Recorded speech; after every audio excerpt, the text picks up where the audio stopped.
My heart is pounding so fast right now at this story, the way that I am horrified for the OP. Back in like 2013, myself and my son were staying at my grandparents' house. That's a small town called Burlington, Washington, Seattle. This is a story about a phone call I received in the morning. It was like 8 a.m. in the morning when I received a phone call. The prior night before receiving this phone call, I went to Verizon and got myself a new phone. The number was new and nobody knew it except my grandparents, my mom and dad, and my wife. I only had the phone number for about less than 12 hours, so at this point it was around October and my grandparents were going deer hunting. But my grandfather lives next to his brother where our backyards meet each other and we could see each other through sliding doors, so the same night I got the phone.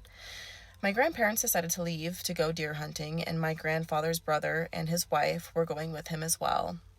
They decided to leave about 2 a.m. in the morning, so it's myself, my son, who's a year old at this point. Around 8 a.m., I received this phone call from a blocked number. So I answered the phone, and the guy was like, "Hey, Eric, how's it going?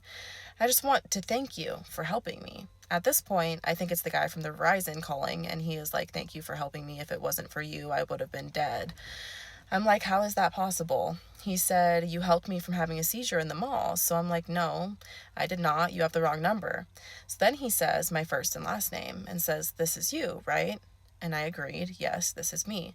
So at this point, I'm kind of freaked out. And I'm like, "Leave me alone. Stop calling me." And I hang up. Now my son is getting up from the phone calls because he called like 3 or 4 times and I did not answer the phone.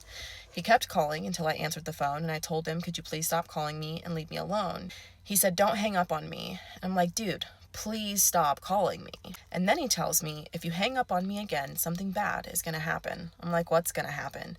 He tells me, "I know what you're doing right now." I'm like, "Sure, what am I doing?"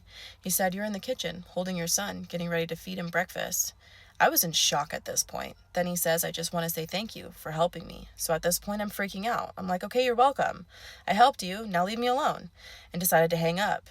As I decided to hang up, I'm getting ready to go to the front door, but like I said, it's next door neighbors with his brothers, and my cousin was in the house by herself. She has blonde hair and blue eyes, a very pretty girl. I don't like where this is going. At this point, I'm walking to the front door and he keeps on calling. So I answer the phone again and I told him, "Stop, leave me alone."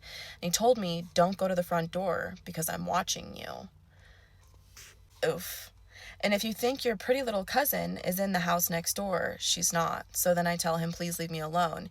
Then he tells me I could even mean what kind of classic cars your grandfather has in his garage and the names. He knows the car's position, the colors, and everything. I was like, this guy must be fucking stalking us. So I just say fuck it and run to the front door and run to my grandfather's brother's house and start screaming my cousin's name. She comes running down the stairs and screaming, "What's going on?" Because the way I ran into the house, like I was in trouble. After that,